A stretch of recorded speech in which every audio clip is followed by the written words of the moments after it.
goodness, it's only preseason, but I'm hyped. Neil Thought, Jimmy G, buckets, gets buckets. Oh my goodness, give me the hot sauce, Neil Thought, give me the hot sauce. What are you doing, Dragic? Did you not get the memo? Derrick Rose can go upstairs. Plenty of going on in the world of sports, and we've got the experts to talk about it. We've got Stacey King alongside. Timmy Whispers is here. Tim, is your microphone working today? I don't know. Can you hear me?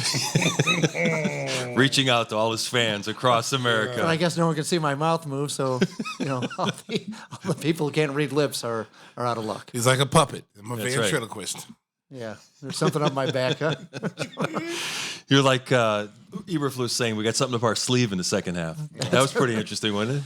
He's got a lot of interesting things to say, and they actually put him down as one of the top 10 rants now in sports history for what he said last week about Fields playing. Oh, that's not even close. It was complete insanity. Jeez. Well, we'll talk a lot of Bears. We've got Mark Rohde getting ready to join us in a little bit. But first of all, I want to update you on what's going on with the Chicago Bulls. Unfortunately, right now, the news is not that great. The Bulls are 4-8. They dropped a tough game to the Orlando Magic on Wednesday night. And Stacey, a slow start really killed them in that game. They came back furiously, tied the game, and lost it on that last second shot. Well, Mark, it's been something that's been plaguing them all season long. That first quarter, they're getting off to too slow of a start. They find themselves down double digits, and then they have to work so hard to get back in the game. The second unit has come in on many occasions this season and really kind of pulled them out of the fire, which got them back into the game. And then, the last 5 minutes of the game, they seem to always find a way to lose. You're looking at Nikola Vucevic with 26 points in that game, and no Wendell Carter. He was able to get a lot done on the inside, but sometimes I think that they lose sight of him and not get him as involved as he needs to be. Well, I mean, I've been calling for that for like 2-3 years. I mean, he's about as steady as it comes offensively. Does he miss a lot of little buddies around the basket? And we talked about that last night. The Bulls are shooting, 58% in points in the paint as far as going to the basket from, 3 to 5 feet. They miss a lot of layups, and it happened again last night. They missed a lot of layups that could have been the difference in the game. They've got to convert those. They got to finish stronger.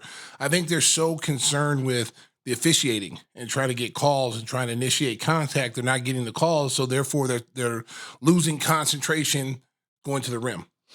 Our special guest today is going to be Darnell Mayberry. He's the Bulls beat writer for The Athletic, does some great work there, and he had a column earlier this week talking about 10 things he's learned about the Bulls over the first couple of weeks of the season.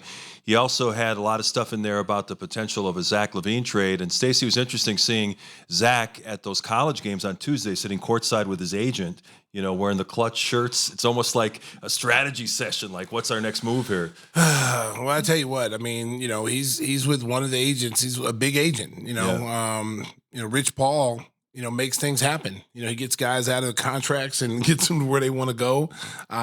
It's going to be interesting to see how this plays out. Zach, you could tell Zach had a lot on his mind yesterday. He didn't play like the Zach LaVine. Over the last couple of games, he hasn't really played well. He missed a bunch of layups. Turned the ball over. That's been a problem this year. Not securing the basketball. And then, you can deal with a lot of the other stuff, but like the defense, the lapse of judges on defense, not paying attention to detail. But when you're turning the ball over and then you're compounding on the other end and not being able to stop guys and missing assignments, that it kind of stands out and it doesn't make you look good. If you're trying to be optimistic about what's going to happen next, right now you've got several of their Bulls key players that are shooting well below their career averages, including Zach, including Patrick Williams, even DeMar DeRozan is shooting below his statistical norm. So they're going to come back up to where they normally are going to be at. But I think the question right now most Bulls fans have is, as this team is currently constructed, can this team win consistently with this group? I think they can. I think they're going to have to change their system, though. The offensive system is not working. Clearly, it's not working. There's not enough ball movement. There's not enough player movement. Recognizing who has the hot hand, go to that person. Recognize who has the mismatch, go to that person. It's almost like sometimes, Mark, they're robotic when it comes to their offense. They're trying to do the right thing. They're trying to make the right plays, but they get so to the point where we got to run this play because they called it, so we got to run it this way and not recognize that, wait a minute, Vooch has a point guard on him in the post. That's the best option that we have right now. Let's go to that. And they're missing a lot of easy shots around the basket. The three-point shooting has been, a couple of games. They've had some good games, but pretty much hasn't been consistent. And then, they've been taking care of the ball up until last night. A lot of turnovers. I mean, they're one of the best teams in the league as far as not having turnovers. And then all of a sudden, you have all these turnovers yesterday to a team like Orlando, who really is not a team that forces a lot of turnovers. There's a lot of mistakes were the Bulls' mistakes. DeMar DeRozan, of course, didn't play in the game. He is back home for some personal reasons that he's dealing with his family. We wish DeMar all the best, and he's hoping to play Friday night in the rematch against the Magic, which is going to be one of those in-season tournament games. So get ready to see red, folks, that red core. I'm still trying to adjust my eyes to that, but you missed DeMar, obviously. I mean, he's a go-to scorer in the fourth. Well, I mean, he's a steadying force for you. Even though, he hasn't shot the ball like DeMar normally shoots the ball, he's the guy that is capable of settling everybody down and getting you good shots when you need it. And so you really missed that last night, especially in the fourth quarter when the game was on the line. He's a guy you can go to. He's a guy, the king of the fourth. He's a guy that will get you in what you want. He'll get to the basket. He'll get fouled. He'll get, shots for other people. And they really missed that last night. Alex Caruso is back, and he did the things that Alex Caruso normally does, diving on the floor, getting you extra possessions, getting steals on the defensive end, making some three-point shots. He has really turned into an indispensable player, and there's some people on the national media front who are suggesting that Alex Caruso may be a more attractive trade option than Zach right now. Yeah, I mean, I wouldn't doubt that because, when you look at some of these teams and looking for a third or fourth guy, you're looking for a wing defender. His name always comes up because he's a lockdown defender. Imagine what Alex Caruso could do if he just guarded people his own size. Right. Yeah, that would help. I mean, seriously. Yeah. Like, Billy has him playing against power forwards. I mean, at the end of the game last night, he's with Banchero, who outweighs him by 50 pounds. And he's in the post guarding this guy, on the game-winning shot, and he just didn't have enough size or girth to battle him, but he tried. But, you shouldn't have to do that. That's like Tim trying to guard you in the post. No, free cheese. Not some house. Did you ever have to guard Stacey in your many games? I know you guys were normally on the same team, but did you play against him at all? Oh, sure. He was actually always very kind. But if you got him upset, then watch out for those elbows. Yeah. Something bad could happen. Yeah. I try to be nice, Mark. I just out there trying to, stay in shape and get a little run, a little sweat. And occasionally you run into some guys that always want to try to prove something. Yeah. There's always that one guy that wants to say, they did this to Stacey. I busted an NBA player. Yeah, no. It's not happening, bro. Not on my watch. Well, there was one night there was this guy that was causing some problems. And who's that? The great Bob Bone. Bob Bone. That was his name. And then Stacey sounds like a porn name. Bad as a bone. Bad as a bone. He talked a lot of trash, and then he got chased out of the gym by Stacey and admitted the following week that he actually crapped in his pants on the way out of the gym. So yeah, Mark, I don't like to let people see that side of me, Mark. Yeah. I don't condone violence, but I understand why people use it. I'm getting these visions of Stacey putting the Draymond Green headlock on this guy. No, I'm throwing hands. That's right. There's no grabbing. No, this is a full chase. He went out to the forest preserve. This is there's no grabbing people's necks, Mark. It's straight up pop. I'm swinging. I'm not talking. I've been getting into Twitter lately. America, listen, you people out on Twitter, let me tell you something, okay? I go on Twitter to interact with Bulls fans. Yeah. Okay, I have a great time with fans, and I normally don't get dragged into, confrontation. But the last couple of days, I've been dragged into confrontation. Hey, people want to do that. They want to drag you down. But the funny thing about it is people act like I make the decisions on what the Bulls do. Yeah. People think that I have the ear of the owner and I have the ear of the general manager. Listen, I'm a broadcaster. Okay, I do my job. That's above my pay scale. I don't go. What the Bulls do is what they do. I don't sit in any meetings. These people act like I do. Right. Like, you need to tell them this, and you need to stop taking the company line, towing the company line, and I'm like, what are you talking about? Like, you people have no idea. And it's not everybody. It's like maybe 5 people, 5 trolls, And every so often I come down off the mountaintop. I go down there and get down there with the commoners, with the riffraff, and then I got to tell them, I got to exploit them because trolls like bullying. Yeah. Okay, I'm not. Listen, I'm not the one. I'm just telling you. You check my record. I'm not one to. You can't out talk me. You can't out slander me. You just can't. So just don't even try it. Just if you want to talk basketball, you want my attention. Say hi, Stacey. How you doing? And I'll respond. Hey, how you doing? Good day. Da da da. Yeah. You don't have to try to say something derogatory or something disrespectful to get my attention. So don't do that, America. I think that was Whisper's burner account. No, it's Matty Ice. I'm pretty sure it's got to be Matt. Hey, I'm just saying, man. It just I can see I can see why people when they're at home and they have nothing else to do. They're eating Pop-Tarts and sitting in their mother's basement, and they want to try to attack people. They want to try to attack people for no reason. It's like, why are you attacking me? Like, you should go tell this, and you're hiding behind a curtain, and you won't say what we all. I'm like, man, dude, first of all, that's your opinion. That's not my opinion. Yeah. Okay. So, hey, don't mess with my mic. Don't mess with my mic. Mess with your microphone. Yeah, don't mess with my mic out there. Get the Twitter troll running the audio board. So, my thing is I don't have no say so of what goes on. People think just because I played here and I've been a broadcaster for 18 years that my voice is voice of reason. I can go say that's not my job. So stop asking me and stop insinuating that myself or Bill Winnington or someone else is hiding behind a curtain and we're doing the company line. The Bulls don't tell us what to say. The Bulls don't say, Stacey, you have to say this, you have to say that. They've never said that to me. Yeah, but seriously, could you go talk to him? No, I'm not talking to him. That's not my job. I mean, seriously, that's just not my place. And I don't feel like, I'm not in that realm. If I was in the front office and I worked in the front office, it'd be different. Right. But I'm a broadcaster. I do broadcasting. That's my job. I don't want to get involved in all that. If you came up and asked me my opinion, and I'll give you the truth, I will say X, Y, Z. But no one's asking my opinion. What are you doing? He's telling us that we're ready for our special guest. Oh, okay. Mark Grody is going to join us to talk about your Chicago Bears. Yes. Groats, you with us? Where are you at tonight?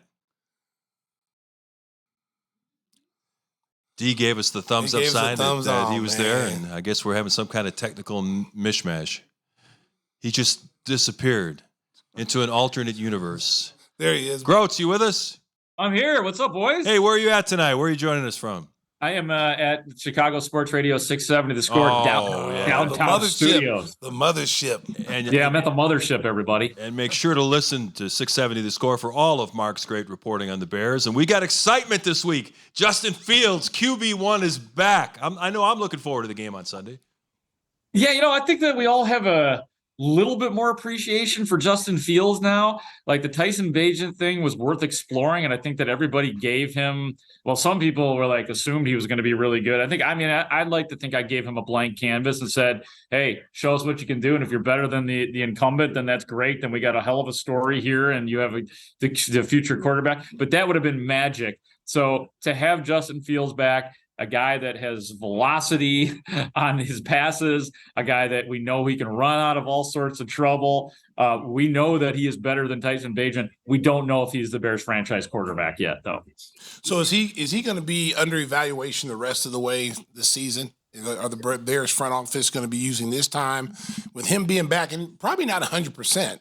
Are they going to be evaluating him the rest of the way, Mark? Absolutely. Yeah. It's hard, Stacey, to get a straight answer out of the Bears. They won't admit it. They won't say, yeah, he's got 7 games and this is big time evaluation.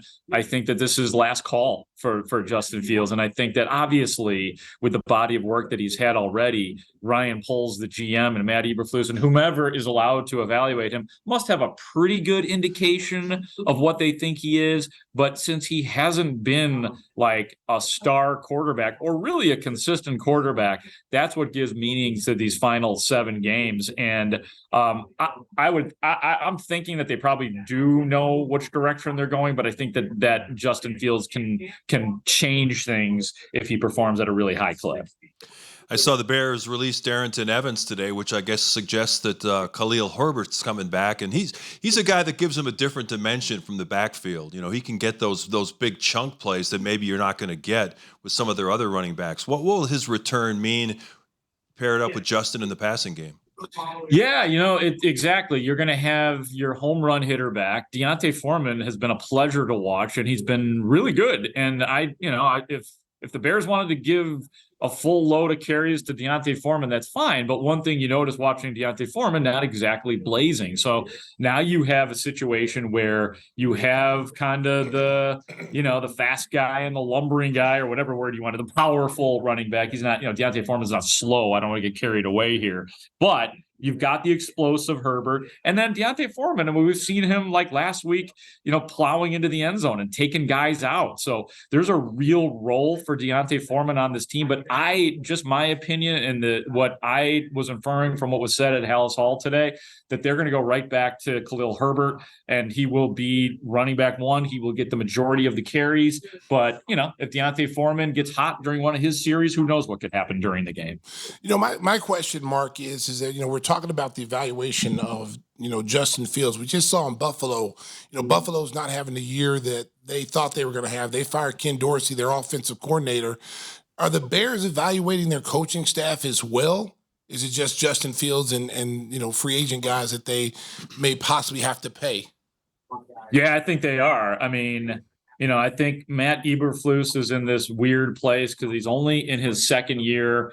It was a straight up rebuild last year. They were allowed to lose last year. So I don't know if he's that stricken from the Matt Eberflus record, but things have been bad this year. I think Matt Eberflus has made some mistakes in terms of handling the team and sort of the overall culture of the team, with a couple of coaches having been fired. I mean, that does not look good on a resume, but I would say that especially for the assistants like Ilnyckj and the offensive staff, I think there's a lot riding on these final 7 games. And I think that if the Bears, let's say they win 1 or 2 more games the rest of the year, and it's another 4 or 5 win season, how can you not look at the team and make some sort of changes if it is 2 really bad seasons in a row? And if this doesn't work out with Justin Fields this year, if Ilnyckj can't develop him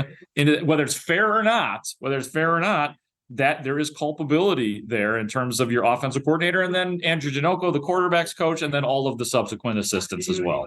Yeah, my guess is that Eberflus will go the route of Mark Trestman, 2 years and out, and we'll have a new coach. But that was so shocking, Mark, when that happened, that was not very McCaskey. I thought it was great. It was warranted, but it was a shocker. And I've always said that took every ounce of power in the bodies of the McCaskeys to do that, because it's just not what they want to do. However, there is the Kevin Warren effect, the new president and CEO. And if he really does have full power, I'd imagine that there will be some evaluation and some words from the boss on Matt Eberflus. I got a kick out of Cole Kmet the other day, almost laughing when asked about the powerhouse Detroit Lions. It's like the worst to first story.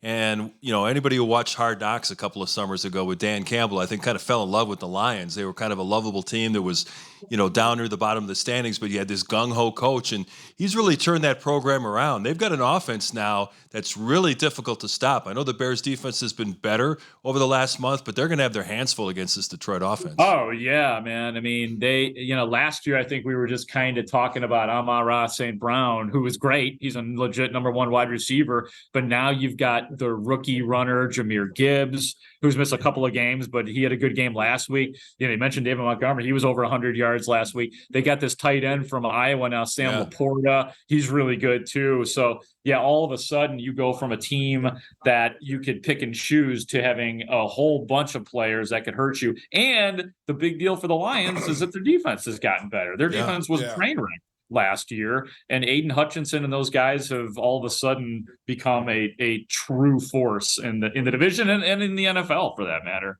Yeah, that's what I was going to say. I mean, this is a Lions team that that used to be the laughing stock. They used to be the team, the doormat of the Central Division, and then all of a sudden it was always Green Bay. Everybody's worried about Green Bay. Green Bay was always the team, and now Green Bay is going through their struggles. They're going through a kind of a rebuilding. You've heard their owner and their personnel saying they don't know if Jordan Love is the guy now. So it's like, wow. So there's a lot of teams, Mark, that are in transition within the division. So as the Bears are going into this evaluation period, what is it going to take for them to say, hey, you know what? Justin Fields is our guy. Is he going to have to play lights out every single game, or is it going to be 2 games and he plays great in 2 games and they say they've seen enough? Yeah, I love the question because where is the bar set? Like what? Because we've been trying to get this answer out of everybody, and all they'll talk about is, well, we just want him to be consistent and not turn the ball over. Basically they're saying we want him to play it safe for the final 7 games of the year. It is my opinion, quite frankly, that Justin Fields has to play somewhat similar to the way he played against Washington or Denver. Those back-to-back games where Justin Fields, he won a game with his arm, the Washington game. They did not win the Denver game, but he looked mostly excellent until the end of that game. Unfortunately for Justin Fields, I think that's the area in which he's got to play, because that's what they've been waiting for since that guy walked in the door, that they wanted him to be that guy. Oh my goodness! We got walk-ons today. We got Shane Reardon here. Yeah, Shane's a big star on X. He's a great follow on X. I love his food expertise. Hey. I love Willie. I mean, it's all great stuff. Listen, yeah. I saw that beard. I thought he was in witness protection program. I'm doing the podcast in the hallway today. There you go. So and I'm getting a lot of criticism, but I just didn't feel like finding a studio. I was like, you know what? I got all my stuff out here. I'm doing the podcast. Give Me the Hot Sauce is happening in the hallway right now. Yes, sir. Hey, Whispers, what do you got for Groats today? Yeah, what do you got, Whispers? Man, so if you're looking at Warren talking about breaking down the whole team and the whole structure if things go south, who we go after more, Belichick or Harbaugh? I got to tell you, man, Whispers, I'm done with Harbaugh. I'm done with all his silliness. Look, he's a good coach, I guess, but I don't think I want all that baggage and that ridiculousness and the silly. Like I am out on Jim Harbaugh. And maybe this goes back to when I was just a Bears fan and he was not a good Bears quarterback. And then he went to the Colts and he was really good. And he was captain comeback. So I have a little bit of a resentment going on. So I'm not down with him. And I don't know, man. I don't want to be the franchise that Bill Belichick goes to start over and ends up sucking. So I don't know. I'm out. I'm out on all that. Well, there is one worse decision out there. If you're the Browns, who do you pull out of retirement? Foles, Brady, or Griffin? Wow. How about Shane Reardon? Well, why not? Yeah. We've seen the Foles show. We've seen. I don't know. Are we comfortable with the Foles show again? I mean, there was that one game in Atlanta where he threw 3 touchdown passes when he replaced Mitch Trubisky. So we've always got that when it comes to they got Foles. PJ Walker, the guy the Bears released. Oh, so yeah, they're in they're great in shape. shape. Yeah. Yeah. The revenge game is coming soon. That's right. That's right. Tyson Bagent famously passed up PJ Walker, and the Bears will probably play against PJ Walker. Wow. Well, Mark, we'll let you get out of the hallway and get home and get some dinner. Maybe Shane can cook something up for you real nice. And hey, how was Wani today? He's never cooked. I always love Wani's segment on Thursdays. Oh, he was unbelievable. I had to go on in studio after Wani. Oh, it's a tough act to follow. So you go in there and there's these massive headphones. His head is so large that the headphones are all stretched out. And then there's a beer and some scraps in there too. So really it's like we got to clean up after the guy. But he definitely gets the listeners in for me. So well, we had Coach on the show a couple of months ago. Tell him we say hi, give him our best, and we look forward. We look forward to visiting with you very soon. I don't know what our schedule is going to be next week, but we'll keep you updated. Okay, it is Thanksgiving next week. I totally understand. I'll be waiting for the text. All right, let's see what happens in Detroit. We'll talk to you soon, Mark. Thanks a lot for joining us. Go Bulls. Go Yes, Bulls. sir. Go Bulls, indeed. We're struggling, Mark. See you guys. Bye. Thanks, Mark. We're going back to the Bulls next. Darnell Mayberry from The Athletic joins us. He'll talk about all the Zach LaVine trade speculation and a whole lot more. That's next on Gimme the Hot Sauce.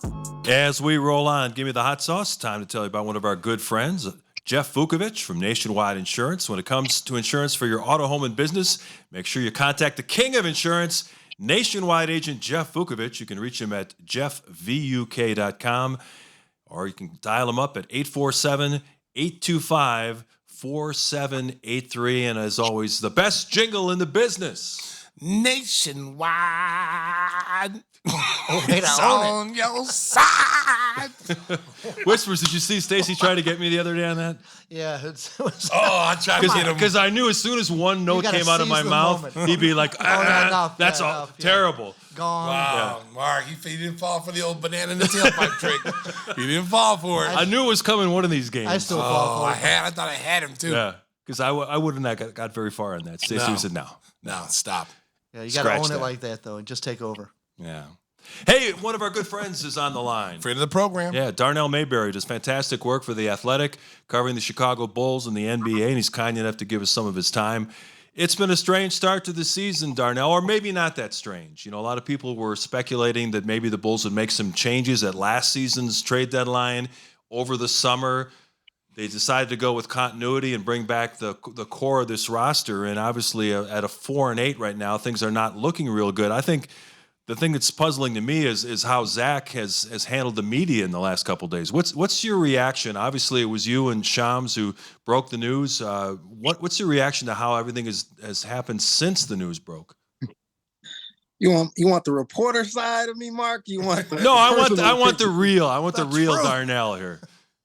No, I mean I can understand where Zach's frustration is coming from. I mean, this is his 7th season with the franchise.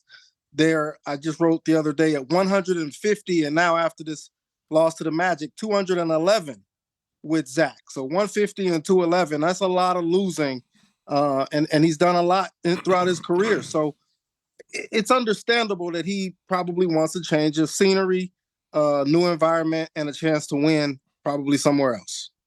Yeah, I mean, just, this team has had some games, Darnell, where, the fourth quarter has been a problem. The first quarter getting off to slow starts, and then the fourth quarter not being able to finish. Have you been noticing that as well? Yeah, I mean, and that's sort of the thing about this team. And they keep talking about, well, the shots will fall, the shots will fall. Well, that's just one aspect. There's so many other elements and components to the game that we're seeing not be sufficient enough that you have to wonder, is this team as currently constructed capable of figuring it out? And, we were asking Zach questions last night or yesterday, all throughout the day, even at the morning shoot around. Can this be something that the Bulls can fix? Would winning cure this thing? But you don't even really get confidence that they're going to move in the right direction because there are so many holes that they need to fix, issues with the team. Darnell, it was interesting. We mentioned in our last segment the fact that there was TV shots of Zach and his agent Rich Paul at the college doubleheader on Tuesday wearing their matching Clutch sports shirts, and it certainly looked like it was a strategy meeting as to what happens next. And then in the pregame shoot-around, Zach met with reporters and talked at length, but really didn't clarify anything. I mean, Zach in the past has always been, I love playing in Chicago, I love the Bulls, I love being in this big market, and everything is good. And for the first time Wednesday morning, he kind of, was pretty evasive in terms of, do you want to still be here? What's your read on the situation? You think it's got to the point where Zach and his representation would rather see him playing with a different franchise? Yeah, I think that much is becoming clear. The thing that I'm really curious about is how Zach's going to handle it on the court. Because you saw last night, before those 2 3-pointers, he didn't have the best game. And I don't think it's going to get to him mentally. But if he's not performing at his best, now you put out this sort of pseudo trade request. How is that going to impact your perception, the way the league looks at you, the way fans look at you? And is that going to have a trickle-down effect inside the locker room as well? If are players looking at him and saying, do you want to be with us? Are you here? Are you in? Are you out? My question is all of the ancillary things that follow this pseudo trade request now. When you look at this team and you see them, you see how they're constructed. I say it every night. I think they should play through Vooch more, just to give them some kind of steady influence, get them good off to a good start before they start going into isolation plays. Because that was one of the things that they talked about in preseason. Darnell said, we're going to get away from the isolation. We're going to be more of a free-flowing, more pace. And they did it in the preseason, and they started the first couple of games, but they've kind of resorted back to isolation plays now. Have you also seen that? Yeah, and that's the thing about the offense that I'm always curious about. I mean, they talk about making quick decisions, playing faster in transition, but then I'm just seeing dribble handoffs on the perimeter, that bog down into isolation plays with Zach or DeMar having to bail them out, and that is easily defensible in today's NBA, and it's not going to work. And I wonder how long the Bulls will give it. And I don't mean changing the system or sets, things like that. I mean the personnel. Yeah, you wrote a great column at The Athletic earlier this week, 10 things you learned about the Bulls through the first 10 games. And one of the things that you advocated was you feel like Patrick Williams needs a change of scenery because it's just not clicking for him in Chicago. And you also addressed the fact that, Lauri Markkanen really became successful after he left, but this may not be the same situation. Different personalities, different skill sets. What is it about Patrick that needs to be unlocked that you think can happen here in Chicago? Yeah, the thing is, I mentioned Laurie in the column, Mark. I probably should have said Wendell Carter because it does feel a lot more like Wendell his last year here, where he just couldn't figure it out, and he was missing easy shots, and was sloppy with the ball a lot of times, turning it over with illegal screens a lot. Just couldn't seem to get his head in the game, and that seems like what we're seeing with Patrick Williams, where he's getting to the basket, he's making strong moves, and he just can't finish. And you're seeing that repeatedly throughout these first 12 games.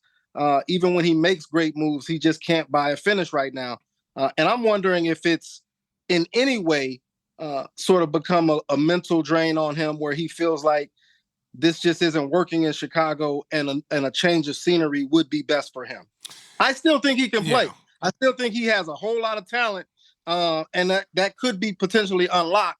I'm not giving up on Patrick. I just think this situation here in Chicago doesn't seem like the best fit for him anymore. Well, and the only thing I would say about that, Darnell, is you can't keep giving up young talent because it's not working. I mean, you've got to start as a coach, as coaching staff, and developing these young players. Look at all the young players that we've given away that have gone somewhere else and done well and really playing well. Everybody called, Cameron Payne the tank commander when he was here. Oh, he can't play, blah, blah, blah. He goes overseas, he comes back, gets in the bubble, and now he's a serviceable backup point guard who started some games and shown that he can play. Doug McDermott couldn't hit shots when he was here, and then he's one of the best three-point shooters in the game since he left here. So Daniel Gafford. And Gafford, I mean, at some point, you've got to say, hey, we got to start look at our developmental situation here, and why is it these kids are going somewhere else and playing well, but they're not playing well here? Now, with Patrick, there's certain, and being a player who's been in the huddle, who's been around players, you can't coach everybody the same. You know what I'm saying? You can't coach everybody the same. There's some guys, Darnell, that I can yell at and scream at, and they'll respond the right way. There's other guys I have to give a little bit more of a nurturing to. I know people don't want to hear that, but it's in professional sports. You have coaches that do that to players, that go to them and get their confidence saying, hey, look, I'm going to tell you what I need from you tonight, Patrick Williams. I need you to go out there and get me something that's easy for him to do. I need 12 points, 5 rebounds, and 2 steals. That's what I need you to do.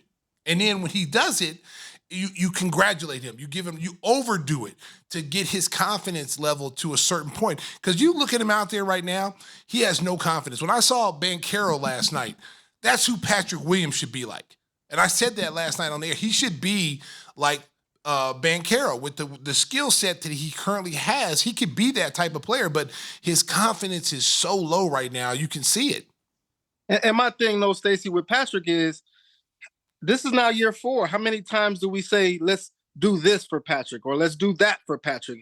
How many more trades need to be made for Patrick? And, are they going to continue to clear the deck for Patrick? I mean, Patrick hasn't shown anything that requires or shows that he's worthy of that. And that's the thing where I want to see from Patrick Williams. Show us now that you're worthy of the franchise making all of these moves to placate you and to try to get your career off the ground. We haven't seen it. Well, and to his defense, though, because we watch it just like you watch the game every night. How many plays do they run for him? How many sets do they run for him? But why would they? That's my point. Why would they? I mean, he hasn't given them a reason.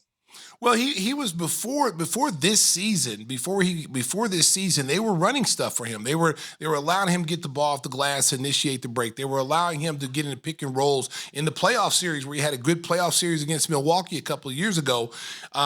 He played really well in that series. After the first game, he played really well after that game. They started putting him in pick and roll sets and letting him play with Vooch and pick and rolls, getting the switch up with Giannis, and he did quite well.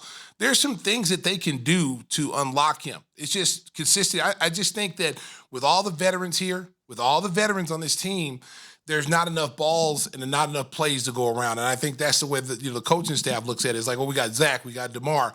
You saw him last night. DeMar's not there.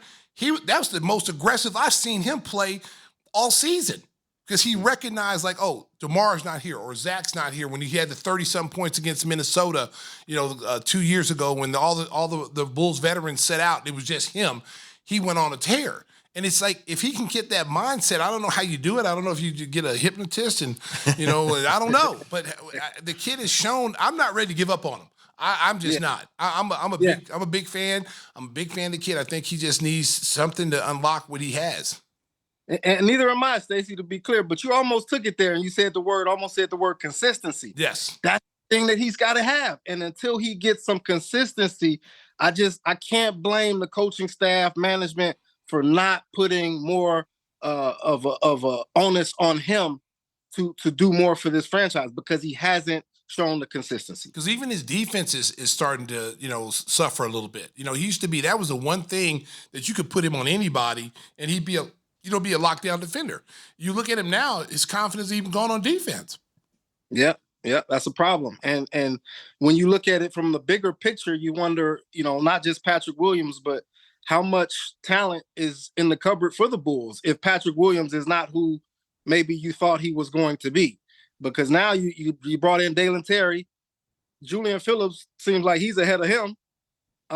Julian Phillips is raw, a lot of talent, a lot of potential, but still raw. And so Ayo Dosunmu, I love what I'm seeing from him in his third season so far. I feel like if the Bulls would have known that Ayo was playing like this, they would not have signed Javon Carter. And that's sort of the logjam now that they have to figure out. But Kobe White and Ayo are playing well. Beyond that, you don't see a lot down the line of young talent that the Bulls can point to and say, these are the reliable guys that we can count on moving forward. You mentioned Javon Carter, and he and Torrey Craig were the two free agents brought in by the front office to try to supplement the core group. And the scary thing from my perspective is I think Javon Carter and Torrey Craig have been excellent, and yet the Bulls are sitting at 4-8. Does that suggest that if you're from a front office perspective that this ain't working, we gotta make some changes here? It doesn't suggest it, Mark. It screams it.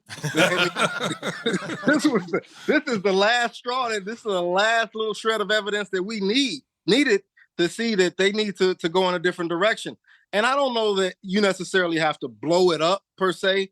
Maybe not get rid of everyone, but certainly at least one of the big three, or maybe even two of them, probably should find new homes.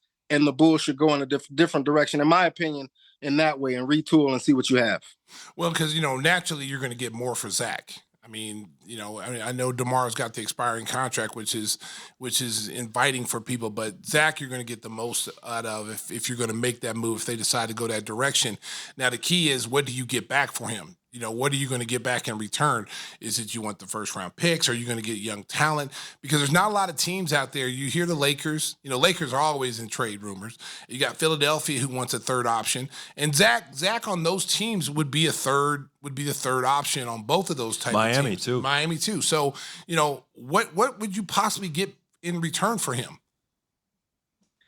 I think the Bulls could go two different ways, one of two ways. One, young pieces, and possibly a couple draft picks, future picks, or sort of what we saw Philadelphia do and bringing in some veteran wings and things like that, where you stay competitive and keep two of the other so-called big three and continue to try to pursue this playoff chase that they have been set on chasing. So those are the two options that I see the Bulls doing. If they do something else, I'll be surprised. But more than anything, I'm just ready to see what AK does. He talks about, the trade deadline and draft night being two of his favorite moments in the NBA calendar. and then we haven't really seen much from him. So I'm now that it's clear that Zach and the Bulls are perhaps ready for this marriage to end. Let's see how AK handles it and which direction he goes. Yeah, because I'm looking at the Lakers, and because the Lakers name comes up, and I think that's exactly where Zach would want to go if he had his choice. He'd want to go play the Lakers. He's said that many times. I'm looking at their roster. I mean, there's some young talent there, that you could look and say, hey, you know what? This is some good young talent. Get some first round picks. Like I like Hashimura. His name would have to come up in the trade talks if I was going to. You have to take Russell for the money. Well, yeah. I'm not really excited about that one, but I know Hashimura and the kid Cam Reddish. I've been a big Cam Reddish fan. I think Cam Reddish is going to be a really, really good 3-and-D guy, and then Jackson Hayes, like the young big kid that they got there. I like him too. But they would have to really, really knock my socks off to make that move, because you're getting an all-star caliber player that could, potentially take your team to another level as a third star. The problem with the Lakers, though, is that since they signed all those guys in the summer, they're not eligible to be traded until December 15th. And I think they have a couple guys that aren't eligible until January 15th. So people are going to have to be patient. This isn't going to happen overnight, because the way the league does business, you wait until that December 15th date where more guys are eligible to be traded. Yeah, I mean, it's going to come faster than I think we think. We're a month away from that December 15th date. I just, again, want to see how the Bulls handle it internally until we get to these dates that are coming up next month and in 2 months, as you mentioned, Mark, because they've been an extremely professional group. Stacey, you've been around them. They've been extremely professional, and this is different. This is the face of the franchise coming out and saying, it's not working. I'm not happy. I'm frustrated. And everyone else could look at him and say, are you in, are you out? And how are they going to handle it? See, and my thing, Darnell, with Zach is that, everything's about analytics, and all these guys, who have all these numbers and they go by these numbers. You look at Zach's numbers. Zach is one of the best catch and shoot guys in the NBA. He's one of the best spot up shooters in the NBA in catch and shoot, coming off pin downs. You would think, in my opinion, he's better at those things than isolation plays. How about putting in a system where you're taking advantage of his gifts that he truly has? I mean, he shoots in the corners. He shoots almost 54% from the corners off of catch and shoots. And so I've always said that. He's up there with Klay Thompson and Steph Curry as far as on the move, coming down on pin downs, single, double screens. Put him in those situations and work something out to get him some more involved in the offense. Gonna be a shame when he's doing it in that Lakers goal. and that's what's gonna be so frustrating, because that's what he's gonna do. Because he's gonna be able to play off the ball with LeBron James. He's gonna get so many wide open jump shots because of Anthony Davis and LeBron James. And then everybody who wanted to trade him will be sitting there saying, well, why didn't we do this? Because I've been saying all along, that's what they need to put in some kind of system that can take advantage of the gifts that he has as far as the catch and shoot, coming off pin downs, getting him on the move because of how quick he is, and he's a good spot up shooter. If you got a good guard that can penetrate and find him in corners where he can knock down shots, he's a knockdown shooter. Well, Stacey, you're the perfect person to ask as the former player. I mean, if you have a guy who feels like he is better suited for whatever reason with the ball in his hands, and the style that you're referencing may not be the style that he wants to play, what do you do with that? Well, he's going to have to play the style I want him to play, because his style, what's going on right now, is not working. It's not. He turns the ball over trying to attack. You got to play to your strengths. I mean, if you're a great shooter, why wouldn't you want to get shots? If I could tell you you're going to get a ton of shots on catch and shoot, why wouldn't you want to do that?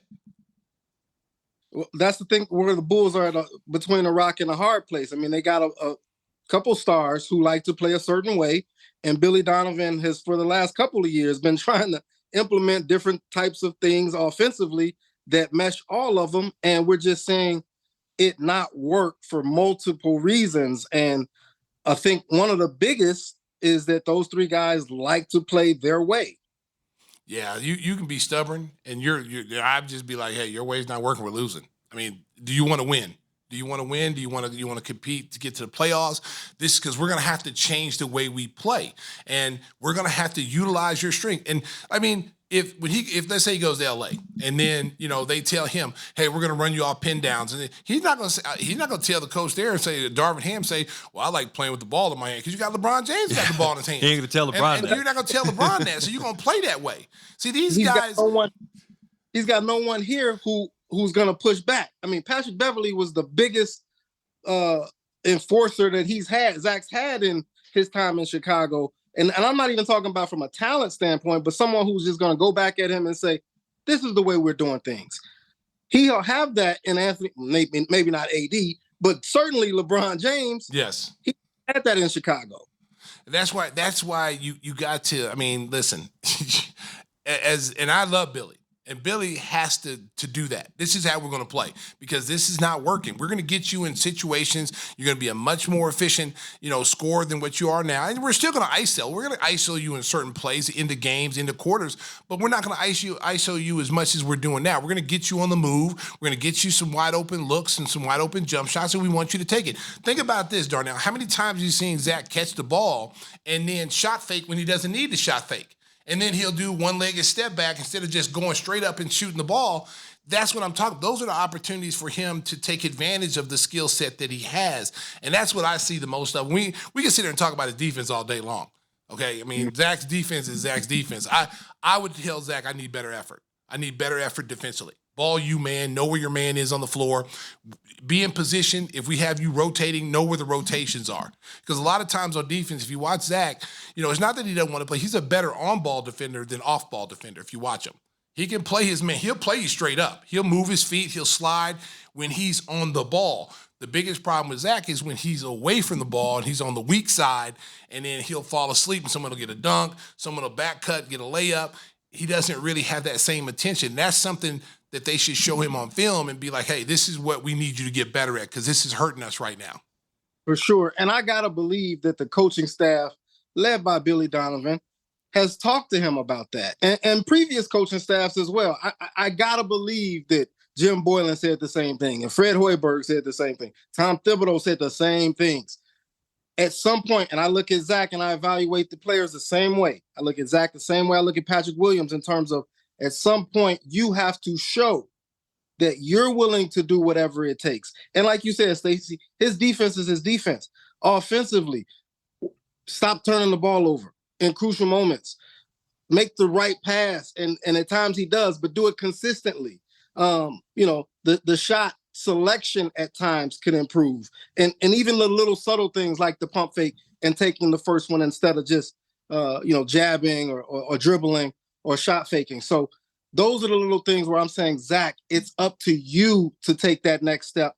And it's time for us to stop looking at coaches and teammates. And there's so many different things that he can do. And so many other Bulls teammates as well to be better players and committed to winning. We just haven't seen it. Darnell, last thing for me, I was listening to Brian Windhorst's podcast, The Hoop Collective. He had Bobby Marks on, and both of them concluded very strongly that the Bulls need to blow it up. And then I saw Tim Legler on SportsCenter last night with Scott Van Pelt. He said they have no choice. This isn't working. They have to blow it up. I read your column. You're quoting an executive from another team saying that this roster is going to look a lot different in a month. So look into your crystal ball. What do you see happening over the next month or so for the Chicago Bulls? Nothing. Continuity, baby. Oh, come on now. Come on now. I do see by the deadline some changes. But like you said earlier, Mark, I don't think this is going to be a quick fix or overnight repair job. I think they're going to take their time. They're going to try to find the best deal that works for the franchise and not just for one or two or three players. And so that's going to take time. And the rest of the league has to clear up some business on their end in terms of contracts being able to be traded and things like that. So I think it's going to take some time. I agree with you. I don't see a rush decision. It's not AK's MO. I think they're going to evaluate every possible angle and what's best for the franchise because, you're giving our franchise player away and you want to make sure that this franchise is taken care of. And by getting something in return, whether it be draft picks or serviceable young talent that you can build around that maybe right now they're not where they're going to be, but in a few years they could be something special. Mm-hmm. That's the goal. And I just want to see them have a plan in place whenever it happens, whether it's December 15th, January 15th, the trade deadline, I think it's February 9th. Whenever it happens, I want the return to make sense. So for all of us to be able to sit back and say, I see what they did here. Right. If it doesn't, it's going to be some smoke in the city, fellas. Like, you can't trade Jimmy Butler for Zach, and then none of the pieces come from Zach, Laurie, Chris Dunn, and those guys. Trade Zach, and then it not work out. What is the franchise and this organization doing? And you have to, at some point, just question that and say, will this thing make sense? Can we trust them to get this thing right? One more question. How do you think Kobe White's transition to point guard has been so far in the early going? Man, Stacey, I should be listening more. I should ask you that, but I like what I've seen from Kobe. He's been steady. He's valued the basketball. He hasn't been turnover prone. He's made great decisions. The way he gets into the paint, penetrates and pitches out to open shooters, I think that's been a great positive for the Bulls this season. He can make more shots. No one's shooting the ball all that great outside of Javon and Alex Caruso. So once he gets his shot going, I think it's going to look even better. But defensively, I even like the way he's battling defensively too. So I love what I'm seeing from him. He still hasn't, I don't think, taken full command of that point guard job, but he's making a case that he is worthy of being in the conversation, which a few years ago was not the case. Yeah. And so give him a lot of credit. Yeah, I've been impressed with him. I just want him to play on the road like he does at home, because the numbers are there's a big discrepancy from home numbers to away numbers. And, I like the way he's handled the ball. I liked his defense. He's trying to play the right way. You can tell that he's trying to play the right way. I like the fact that when he gets to the basket, I'd like to see him score more, because he's 6'5". I know he's trying to make the right pass, and we're not shooting the ball particularly well right now. And sometimes passing on these layups, kind of hurts the team. So I'd like to see him try to score a little bit more around the basket. Yeah, he definitely can. He's improved in that area too. And it's funny because Kobe is really trying to make the right play, as you said. And so I think he's a little unselfish at times. Billy Donovan has even said that he can be unselfish to a fault at times and could look for himself to get going a little bit more. Hey, how's your financial column doing and your podcast and stuff? Is that working out okay? Getting a lot of followers there? Yeah, it's going good. I appreciate you asking, Mark. Money Talks, me and my daughter, we're loving the journey that we're on, trying to be smarter with money. So it's going well. All right, that's fantastic. Darnell Mayberry, you can follow his work at The Athletic. Thank you so much for joining us, and we'll brace for something to happen in the coming months. So thanks so much for joining us, Darnell. We'll talk again soon. Appreciate it, guys. You got more hot sauce coming, baby. That's right. Give me the hot sauce. Darnell Mayberry, our special guest. We'll talk a little college football. Tim wants to brag on Northwestern. That's coming up next. Back on Give Me the Hot Sauce, I feel kind of terrible. We didn't have time for Whispers to get a question in there. I thought I saw you working on your computer. Were you doing some QuickBooks or something, balancing the budget? What was going on over food there? in here. Oh, okay. Well, that's good then. That was time well spent. Yeah, I mean, I did have a question for him, but what was your question going to be? It was actually about the issue of the trade. That it seems like the only way because all these trades have gone on where you can't get squat now when it's just a disgruntled player.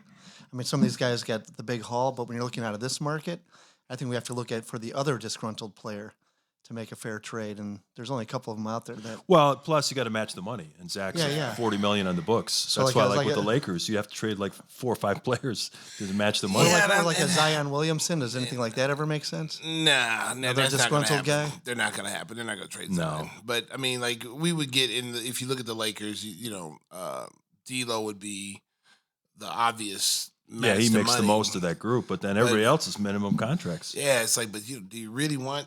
Do you? I know that's the problem. Yeah, I mean, how big is the roster? I'd look at the Knicks. I think the Knicks could offer you a better package if they offer you R.J. Barrett and Grimes, and then Fournier get the money up to $40 million. I think, and a couple of firsts, that'd be a nice package. Yeah, I would look at that too, because I don't even think Philadelphia has anything to offer. No, you'd have to take Tobias Harris back probably. Yeah, and he's an expiring deal. Yeah, I don't know.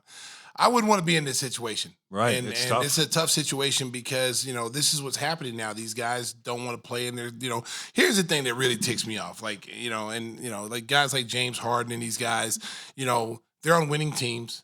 They're on winning team. Now, Zach's not. Currently on a winning team. And Zach's not disruptive. He's not one of those kind of guys that's trade me, da-da-da. But Rich Paul's clients are starting to get a reputation of being, once they get their money, their max dollars from the team they're currently playing on, then all of a sudden they want to leave and go somewhere else to the team that they want to go. So now they get their max money and they get to go to the team. That's kind of the strategy in the league right now. Well, you know what? If I'm owners, that's not happening. Right. If you don't want to play here, that's fine. Sit out. We'll just you won't get paid. That's why I was shocked Giannis signed that extension for under what he could have gotten a year from now. And then if they they've gotten off to a bad start, they get eliminated in the first round of the playoffs and he's locked in for another 4 years, he ain't gonna be happy with that. Not, you know what? Just watching them play, the other night against the Bulls, they're not on Boston's level right now. No, they're not even on Philadelphia's level. No. And I think that, unless where they're really missing is a defensive presence. They don't have, losing Drew Holiday is gonna hurt them more than they thought. Because Dame Lillard's going to get you 30 points. He's going to have big nights, but there's been nights you've seen so far where he's not scoring. And then what happens? Then you have to rely on Giannis to do everything. And then the other guys, they're an older team. They're not as young as they were. They looked old the other night when we played them. And so you can see him getting frustrated. But you locked in now. Yeah. You locked in. You could have waited. You locked in. And the thing is, if you could give their GM John Horst some truth serum and ask him, would you have made that trade if you knew Portland was going to flip Drew Holiday to the Celtics? I bet you he'd say no. No. He wouldn't have done it because he made Boston better. Yes. And even though you got more offense with Lillard, overall, it was kind of a wash. Well, and you created a big four in Boston. Yeah. Because now, it was just three with Porzingis and, with the other two, Tatum and Brown. And now you go out and get Drew Holiday, the very thing they needed. Yeah. They needed a point guard. They thought they had it in Brogdon, but Brogdon was always hurt. Right. Now they legitimately got a two-way player that can lock down your guard and take any guard and take him out of the game. And now with their two high-scoring wings, and Porzingis has been, revitalized. He looks like a totally different guy because he's on a winning team now, and he's the third option on that team, fourth option. He's content with that. Before, when he was on losing teams, he wants to be the number one option. But I think now he realizes, hey, man, I want to be in the playoffs. I want a chance to win a championship. So if they need me to play the fourth option, I'll be the fourth option. And there's going to be nights where he's going to score 25 or 30 points. And Boston beat the 76ers in Philadelphia last night without Jaylen Brown, without Porzingis. Drew Holiday was the big factor in them winning that game. Hey, since Whispers didn't get a chance to ask a question, why don't we bring in Christopher Walken? Tell about the sauce. Thanks, Mark. One of my favorite days is coming up, and I know you're a big turducken guy. And nothing spices up a turducken like some hot sauce. That's right. Forget the cranberries. When you got a bird stuffed in a bird, put some hot sauce on it. So there's 3 birds stuffed? Yeah. Oh, it's delicious. You take a little Cornish hen, shove it up inside a duck. You're pretty good at shoving things up there. Right. And then you take the duck and shove it in the turkey. Wow. You make that in the smoker, or how do you cook that? No, you deep fry it like everything to make it taste better.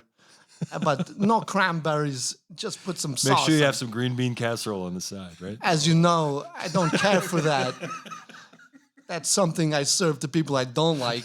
Oh, wow. Wow. That's right. So go to These Hollywood assholes, .com. He's a jerk. I have a reputation People for it. slaving over Thanksgiving meals. Yeah. He's just killing them. Oh, beans with a can of soup and some, turducken onions. No, I'm not doing it.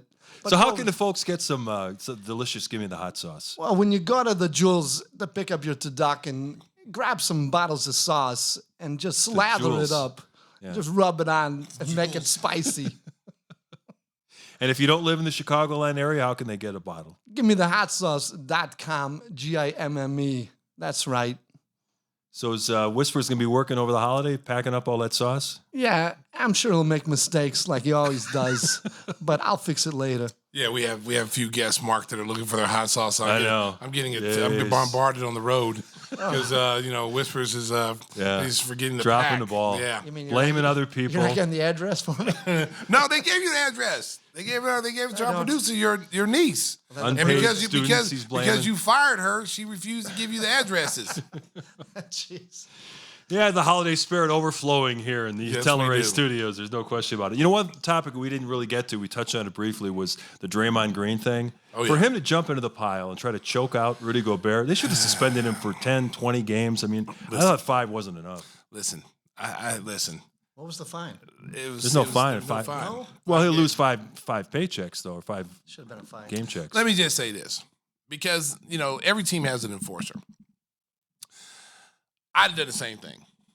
Really? I've done the same thing. If you go after if you go after MJ or Scotty or somebody like that, I'm coming. Anybody, Scott Williams, we're coming. Cliff Levingston, we're coming. Okay, but you're not going to grab my teammate like that. So I've been in those situations before. So I know he gets a bad rap for some of the things that he's done in the past. I mean, he's done some really questionable, on the borderline bad things. But Klay Thompson's getting mugged. Like he's going with the McDaniel. They're going at it, and then Rudy Gobert comes over there and tries to get tough and grabs Klay Thompson. So now, as your teammate, you're seeing your teammate get accosted by someone who wasn't even in the fight. Now you got to come up and step in. And so listen. What he did looked like WWE, a guy listen, going in off the top rope. Listen. Hey, Rudy Gobert 7'4". Okay, he climbed him like a tree. Okay, he got him in a rear naked choke. And what does that say about Rudy Gobert though? Like, man, he might be soft in the baby's diaper. Okay, because like you didn't even try to get out of it. You're over there negotiating. Put his hands he's up, negotiating. Please help me. Parlez-vous français? Oui. I don't want to fight. I don't want to do this. Please get him off me. It's like, dude. First of all, somebody grab me by the throat. We're fighting. We're fighting right then and there. I'm getting out of it, and I'm throwing 2 quick ones. Okay, but I seeing what Draymond did, I had no problem with that because of that one player stepped in who wasn't in the fight with McDaniel, and he grabbed my player, which is Klay Thompson. If that had been MJ, Scotty, we all would have done the same thing. Okay. Well, that's a different perspective on it. Yeah. I mean, when you're not in the heat of the battle, I guess you see the television images look so bad, though. Yeah. The way he jumped into the pile Yeah. and gets him in a headlock. I mean, And it looked like he was really trying to choke him out. And it's because it's Draymond Green. Draymond Green is got a reputation, and he's got a reputation of doing, kind of flirting on the side of dirtiness, okay? But again, anybody in that situation, if you're same thing last year or the couple of seasons ago with Grayson Allen, okay? Grayson Allen takes AC out the air, okay? Defenses in the air, slams into the ground. I didn't see not one Bull player come up there and knock him into the third row, okay? That was a time right then and there, and no one would have been mad at you for doing that. Yeah, they would have kicked said, out of the game, suspended, doesn't matter. Who cares? Yeah. You know what? Someone should have stepped up and got him. Now you notice that even though he was playing in Phoenix, Alex got him back. Right. Got him back really good. So there's payback. It may take a year, it may take 2 years, but guys don't forget. And so that's what I'm saying. The league is now everybody's friends. Everybody's friends, we're riding on the banana boat, we're hanging out and doing all kind of things. And, they don't look after their teammates anymore. Teammate gets into a fight. Like, okay, here's another example. Karl Anthony Towns sees, Gobert getting choked out. You think he would have grabbed Draymond Green and pulled him off of him. Matter of fact, like he was jumping in trying to help him. I'm like, come on, Karl Anthony. It's 4 minutes for me. Come on, Cat. You got to help your boy. He's getting choked out, and you sitting there like, hey, stop. Come on. You're negotiating. Like, dude, get in the middle of it. I mean, you got to throw hands. You got to throw hands. But get your teammate help. Get your teammates back. That's where the NBA is kind of lost at. People don't have each other's back anymore. And Draymond has become a media star. He's got a very successful podcast. TNT uses him, and he'll probably be on the air during his suspension. It's just been amazing. And the Warriors right now, Steph is hurt. He's got some knee soreness. He's going to miss a while. And Draymond's out for 5 games. Right now, I think they're at 500. There's a lot of teams that are really struggling early in the year. Yeah, this is really. I mean, Denver looks like the only team that's really taking it serious. In Boston, they're playing really serious basketball right now. Listen, a lot of teams are going through some stuff right now. You got guys missing lineups. You got the in-season tournament. There's some guys hurt in and out of the lineup. So there's a lot of teams right now going through some things. And so, as sooner or later, they're going to figure it out. Teams are going to start winning games, and the teams that you think are supposed to win are going to start winning. So it's just a matter of time. It's still early in the season. Chicago sports fans are wondering which team is going to be next to get to the postseason, and Cub fans are pretty excited right now. They stole Craig Counsell from Milwaukee. Counsell, who had taken the Brewers to the playoffs 5 of the last 6 years with a very low budget, was introduced at Wrigley Field on Monday and really impressed a lot of people. He was candid, he was personable, and he understands what the challenge is going to be going forward. I saw a story today, Stacey, that the Cubs are going to be in big on Shohei Ohtani. Could you imagine if they somehow brought Ohtani to Wrigley Field? Oh, man, listen, Cubs fans, I'm sorry. They did my boy Ross wrong. I'm sorry. Yeah, that was rough. I don't like the way that was handled. I think that guy deserved a little bit more respect than the way they handled it. I know Counsell's a good manager. I know he's one with a low budget. Okay, but you just don't do someone like that. You don't do David Ross like that. That's bad, man. That's a bad look. So, Tim, I know you like to drink those $14 beers at Wrigley. What do you think? Is it going to be an exciting 2024 season for the Cubs? You have to do stuff like that. If when teams do these things, if we canned somebody else that's liked, I mean, a lot of people like Donovan and made a change. I think you do it. If you have the opportunity, you bring in the right guy. Well, it looks like this move, I think, signals the fact that they're going to spend some money this offseason. They may not get Ohtani, but Bellinger coming back would be huge for them, and they need to get some starting pitching. But they say they're in on every, yeah, we talked about that last week. They say they're in on every deal, though. Yeah. That's come out. They're going to be in on every single deal. Yeah, they're going to be in the conversation. Them, they're going to be on the conversation of all these top guys that may be out there. But what's the realistic thing they're going to be? They need pitching. They should be focused on pitching. Yeah, because Stroman opted out. Yeah, you got to be focused on pitching. I mean, Ohtani, you don't even know if he's going to ever pitch again. Right, that is an unknown. Yeah, it's an unknown. He may just go back to just being in the field every day, and just being a hitter. So you gotta do your due diligence of what's out there. It's great to be in conversations, but how many of these guys are you actually going to get? Yeah, true. What are game changers? What's out there that's going to push you over the top? Well, they have a good farm system, and there's been some talk they may be in on trades for either Juan Soto or Pete Alonso. Either one would help. You should have just kept Schwarber. If you're going to go after Pete Alonso, you should have. Seriously, the polar bear. You should have kept him. Yeah, they should have done that. They should have kept him. I mean, you should have kept Rizzo. Rizzo should still be here. There's some guys that still should be here. They should have retired as Cubs. And you saw what they've done. Schwarber's done in the postseason since he's left here. So he could have been doing that in a Cubs uniform. Oh, man. The lament of a Chicago sports fan. He feels all of our pain. I feel your pain. Cub Nation. I'm sorry. Let's talk a little college football. The biggest game was probably Michigan winning at Penn State, which solidifies their opportunity without Jim Harbaugh. And Jim Harbaugh, the breaking news today is that he decided he's going to accept the 3-game suspension and the season, so he will not be on the sidelines for that season-ending game. It's going to be in Ann Arbor against Ohio State. That may cost them. That may cost them. Listen, obviously, he knows he did something wrong. Because you wouldn't be accepting this. Because he was looking forward to this trial, this court hearing on Friday. Obviously, he knew. They got some video. They got some kind of information that implicates him. He's involved. Okay. Yeah, but he's going to be in the stands, doing signals that they're picking up. Even though he's dressed as somebody else. And you're going to see. Yeah, exactly. He's going to be like Bobby Valentine with a fake mustache on and dark sunglasses over there holding up signs. Like how they do. Holding up Lady Gaga sign or something. That means run the option to the left. Yeah. You know what? Jim, you didn't have to do that. You got a powerhouse team. You don't need to do all that. You don't need to cheat. There's no need for that. Let your team you got a super team. You got a team that could legitimately challenge for the national championship this year because, Georgia's not the same Georgia that we saw last year. They're beatable. There's a lot of teams that are beatable that people are figuring, they got a chance to be in the Final Four. And I think Michigan is the most powerful team out there right now. They're playing the best. Yeah, their defense has been really good all year. Alabama's starting to creep back in there. Mm-hmm. Texas is back in there. But Washington, I'm telling you, keep an eye on Washington. Well, yeah, because one of those Big Ten teams is going to get knocked out. They play each other in 8 days. And I think Florida State's going to get knocked out. What happened to the old saying, if you're not cheating, you're not trying hard enough? What happened to that? Well, that's your credo for life, Tim. That's get some insight into your life. It is my bumper sticker. You know what? Hey, I'm sure your wife's listening to this conversation too. Wow. Oh, jeez. I'm sorry, Marine. Another turn. He didn't mean that, Marine. Don't mean that. Hey, we got to give Whispers a chance to little brag on his Northwestern Wildcats. David Braun, they even their record at 5-5 with a resounding win over Wisconsin, and David Braun got the interim tag removed from his deal. He's now the full-time coach at Northwestern. Congratulations to him. Yeah, it's something. As I told you earlier, I went to go watch the Barrington game, my old high school team, because they're going downstate, and they had the NU game on the other screen. I'm like, what year is that?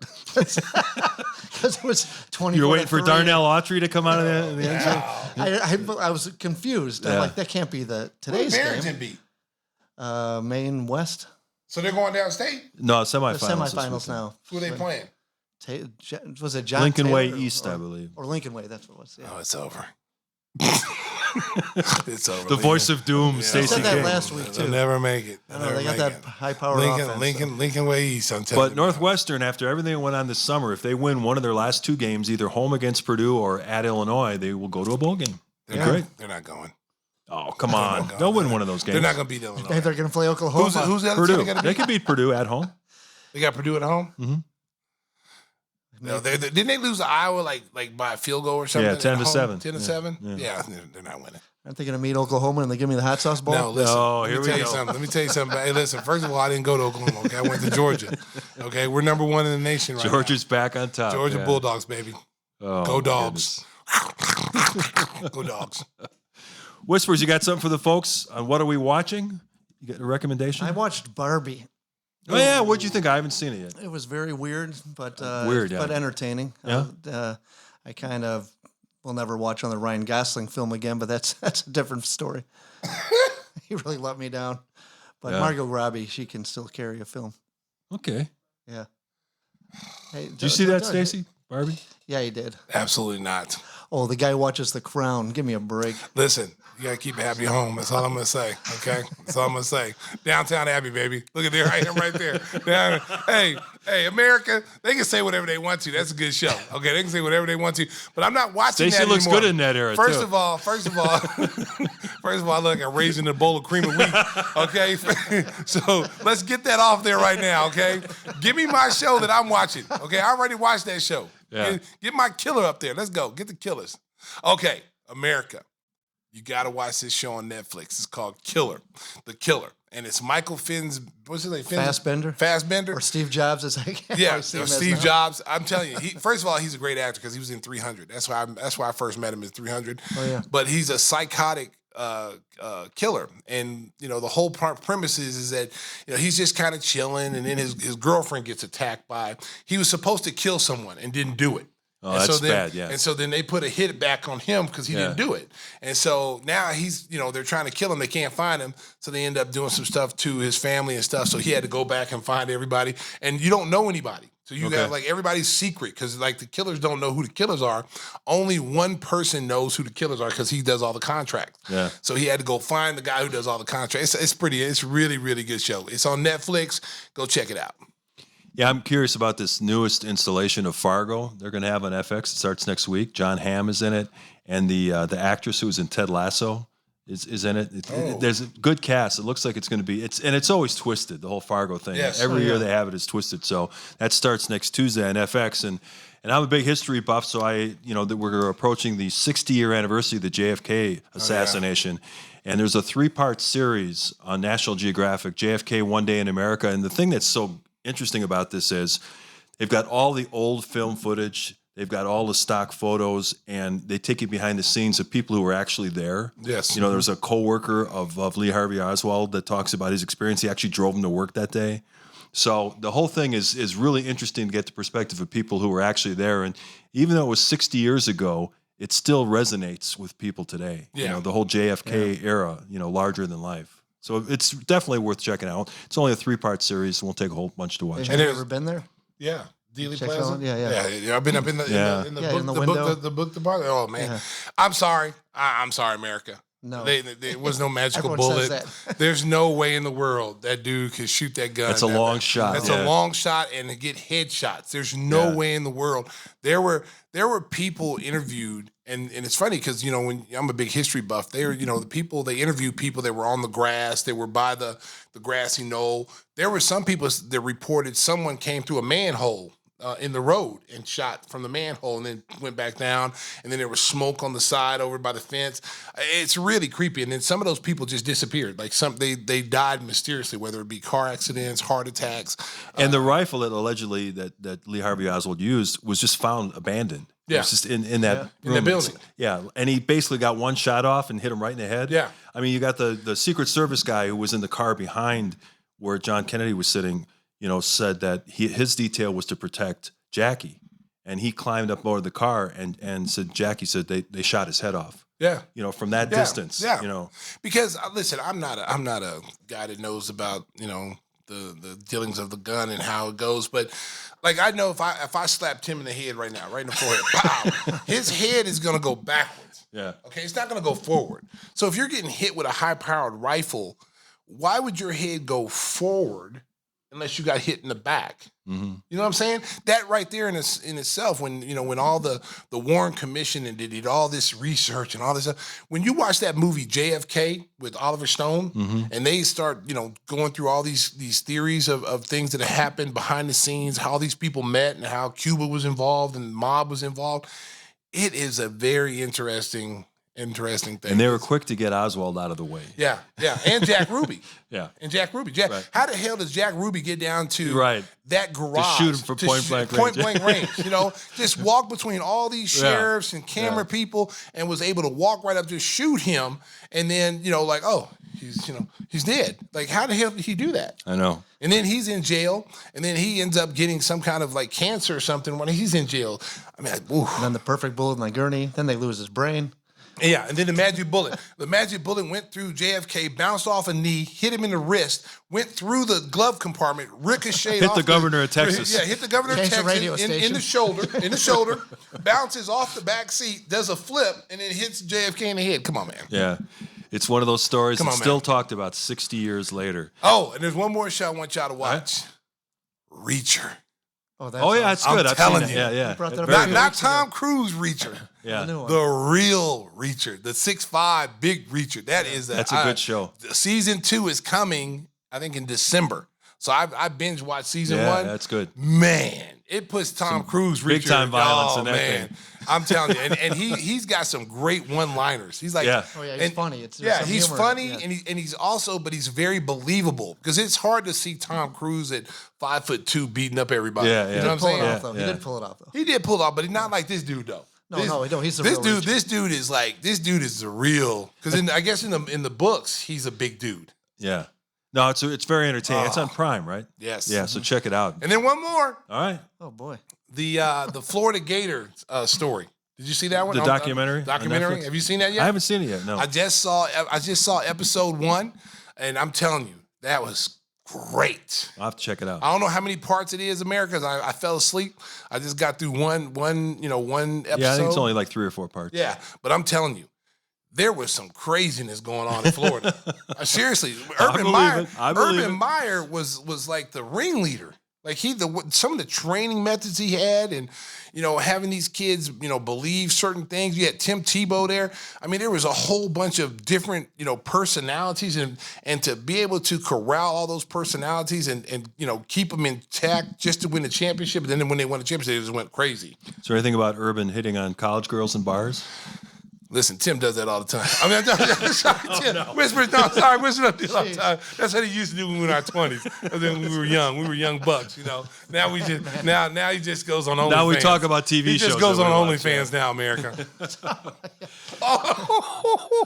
Wait, one more film, right? Yes. Did you see Ken for Les latest? No? Oh, okay. Oh, see. America. Hey, America, I don't condone that. But hey, listen, she should got an award, though. That's all I can say. She got an award. Another She got an VMA. award. Another VMA. Was it VMA? Just like whispers. Just like whispers. All right, I think we've used up our time Yes, now. we did. We've pretty officially gone over the hill. Stacey, tell the folks how they can get the best limousine service in Chicagoland. Windy City Limousine provides championship service. Making a reservation is so easy, it's a slam dunk. Let Windy City break the full court pressure of traffic and get you to your destination in style and on time. Contact Windy at 847-916-9300. That's 847-916-9300. Or visit WindyCityLimos.com and ask for Mike Amaroff. Windy. Is Mike walking outside right now? Nice weather today. Yeah, it is. It is. He was walking earlier. All right. He gets his walks in. I don't know how many steps he gets in, but I guarantee it's thousands. Seriously, he gets that walk in.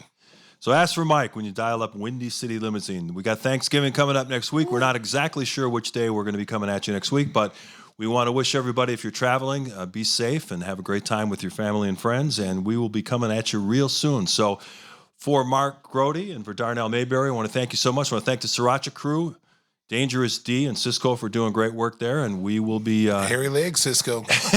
Hey, it's 65 outside, so you brought the shorts Let me tell you on. something. Listen, you can't come to work anymore, Cisco, with your legs exposed like that. You look like Sasquatch, man. His hairy legs. It's just He's a Yeti. Yeah, he's a Yeti. Yeah, he's definitely a Yeti. Yeah. Little behind the scenes of Don't our, be afraid of our to get great some Nair, technical baby. crew. If he wears Nair, wear shorts, making sure you Don't do that. Cisco getting lit up on the way out. Yes, so we did. We thank got you him. so much for listening to today's episode, and we'll see you again real soon. Gobble, Stacey. gobble. Drive home safely. Beep, beep. Oh my goodness! It's only preseason, but I'm hyped. Neil Thought, Jimmy G, buckets, gets buckets. Oh my goodness! Give me the hot sauce.